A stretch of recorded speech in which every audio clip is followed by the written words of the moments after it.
बहीण लाडकी निवडणुकीपुरती असं झालंय का?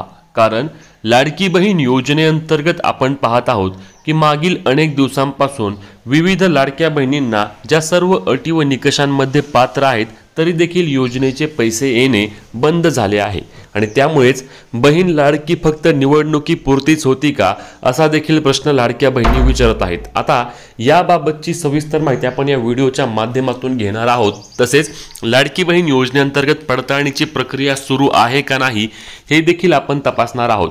ज्या महिलांना योजनेचे पैसे आले नाहीत त्यांनी आता पुढे काय करायला हवं याबाबतची एक सविस्तर माहिती आपण आजच्या व्हिडिओच्या माध्यमातून घेणार आहोत।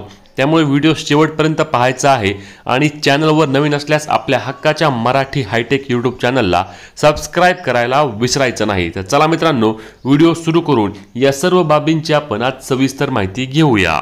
तर लाडकी बहीण योजनेअंतर्गत सर्वात महत्त्वाचा पहिला मुद्दा म्हणजे बहीण लाडकी फक्त निवडणुकीपुरतीच होती का?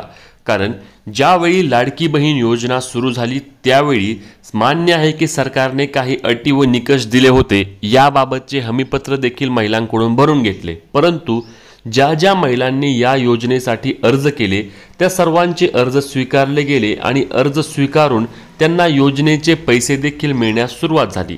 त्यावेळी जर ही पडताळणी झाली असती आणि या पडताळणीमध्ये तेव्हाच जर तुम्ही या महिलांना पात्रच केलं नसतं तर कदाचित या महिला आता नाराज झाल्या नसत्या, कारण त्यांना तेव्हापासून योजनेचे पैसे मिळत नव्हते। परंतु इलेक्शन समोर होते, विधानसभा निवडणूक डोळ्यासमोर ठेवून सर्वच्या सर्व ज्या महिलांनी अर्ज भरले त्यांची कुठल्याही प्रकारची पडताळणी अथवा छाननी न करता सर्व लाडक्या बहिणींना योजनेचे पैसे देण्यास सुरुवात केली। अगदी एका कुटुंबामध्ये 4-4, 5-5 बहिणींना देखील योजनेचे पैसे मिळाले आणि ज्यांच्या घरी 4 चाकी वाहन आहे, काही तर अशा आहेत की आता सरकारने सांगितलं की सरकारी नोकरदार महिला आहेत त्यांना देखील योजनेचे पैसे मिळाले।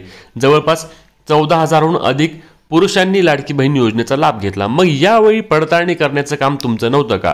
जर तुम्ही विविध विभाग, महिला व बालविकास विभाग असेल किंवा अंगणवाडी असेल, सर्वांना सांगितलं होतं की अर्ज भरून घ्या, मग तेव्हाच जर तुम्ही अर्ज भरून घेताना ही सर्व पडताळणी केली असती तर योजनेमध्ये सर्व महिला यामध्ये या ठिकाणी पात्र झाल्याच नसत्या आणि पात्र झाल्या नसत्या तरी वेळ आलीच नसती। परंतु आता काय झालं आहे की लाडकी बहीण योजनेमध्ये तुम्ही सुरुवातीला सर्वांना पैसे दिले आणि आता इलेक्शन संपले आहेत तर तुम्ही महिलांना यामध्ये बाद करत आहात। बाद करून यामध्ये अनेक अशा महिला आहेत की ज्यांना खरंच योजनेची गरज आहे त्यांना देखील तुम्ही अपात्र करत आहात। एका कुटुंबामध्ये 2 पेक्षा जास्त महिला दिसल्या तर त्यांना देखील अपात्र करत आहात। परंतु काही अशी अनेक कुटुंब आहेत की ज्यांच्या कुठल्याही अटी व निकषांमध्ये ते अपात्र होत नाहीत, परंतु तरी देखील त्यांचे योजनेचे पैसे बंद झाले आहेत। आणि मग आता आम्ही काय केलं पाहिजे? आम्ही सर्व अटी व निकषांमध्ये पात्र असून देखील आम्हाला पैसे येत नाहीत। यावर सरकारने सांगितलं की अंगणवाडी सेविकांकडून याची ऑफलाईन पद्धतीने आम्ही पडताळणी करू।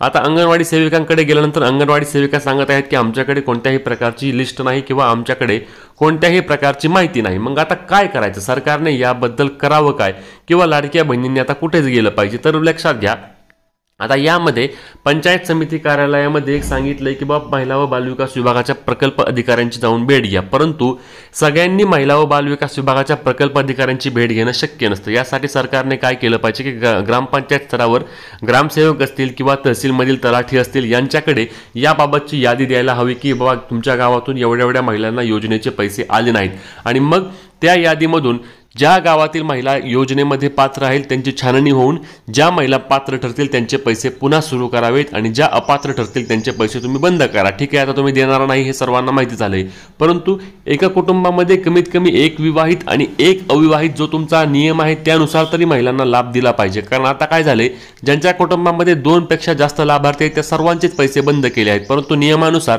त्यांच्यापैकी दोघींना तर पैसे मिळायलाच हवेत आणि यासाठी सरकारने आता लवकरात लवकर पावले उचलण्याची गरज आहे। अन्यथा महिला यामध्ये 100% नाराज झाल्या आहेत आणि बहीण फक्त निवडणुकीपुरतीच लाडकी होती का असे देखील महिला म्हणत आहेत।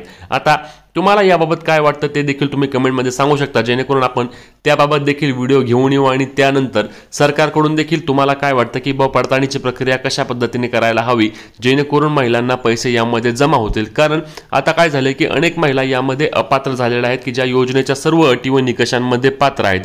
मग आता या पद्धतीने जर सरकारने काम केलं तर नक्कीच येणाऱ्या निवडणुकीमध्ये देखील आम्ही यामध्ये सरकारला मोठ्या प्रमाणावर फटका देऊ असे देखील काही महिलांचं मत आहे। अंगणवाडी सेविका पडताळणी करायला गेल्यानंतर देखील अनेक महिला त्यांच्यावर रागवत आहेत, कारण आम्हाला योजनेचे पैसे सर्व मिळत होते, आम्ही अटी व निकषांमध्ये पात्र आहेत, तरी देखील आमचे पैसे का बंद केले आहेत, असे महिलांचे मत आहे. आता याबाबत तुम्हाला काय वाटतं हे देखील तुम्ही आम्हाला कमेंट्स करून सांगायला विसरू नका. तसेच अशाच कामाच्या माहितीसाठी आणि महत्त्वाच्या अपडेटसाठी आपल्या हक्काच्या मराठी चॅनलला सबस्क्राईब करायला विसरू नका. भेटूया पुढच्या व्हिडिओमध्ये. तोपर्यंत जय महाराष्ट्र.